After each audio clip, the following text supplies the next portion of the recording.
খোসা সহ কেমন বাদাম খেলে মিলবে আপনার শরীরে প্রোটিন এবং পূর্ণ হবে ওমেগা 3 এর চাহিদা। বাদাম কিন্তু মস্তিষ্কের জন্য খুবই উপকারী। নিয়মিত বাদাম খেলে মস্তিষ্কের বিকাশ হয় অতি দ্রুত।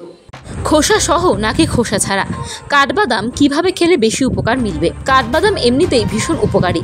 সারা রাত ভিজিয়ে রেখে খালি পেটে সেই বাদাম খাওয়ার অভ্যাসে অতিরিক্ত কিছু উপকার পাওয়া যায়। কাঠবাদামের অনেক গুণ, ভিটামিন এবং নানান ধরনের অ্যান্টিঅক্সিডেন্টে ভরপুর এই বাদাম রোজের খাদ্য তালিকায় রাখেন অনেকে। ভেজানো কাঠবাদাম খেয়ে অনেকেই দিন শুরু করেন। কাঠবাদাম এমনিতেই ভীষণ উপকারী।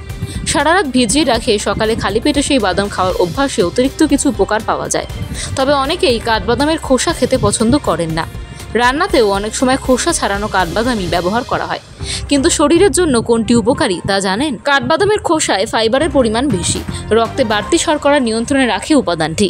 এছাড়া পলিফেনল নামক অ্যান্টিঅক্সিডেন্টটিও রয়েছে প্রচুর, যা শরীরে অ্যান্টিরেটিভ স্ট্রেটের ভারসাম্য বজায় রাখতে সাহায্য করে। খোসা ছাড়ানো কাঠবাদাম যেমন বাড়তে সুবিধা হয়, তেমন হজম করাও সহজ। কাঠবাদামের খোসায় ফাইবারের পরিমাণ বেশি। ফাইবার বেশি খেলে হজমের গোলমাল হতে পারে, তাই খোসা ছাড়িয়ে বাদাম খেতে পছন্দ করেন অনেকে।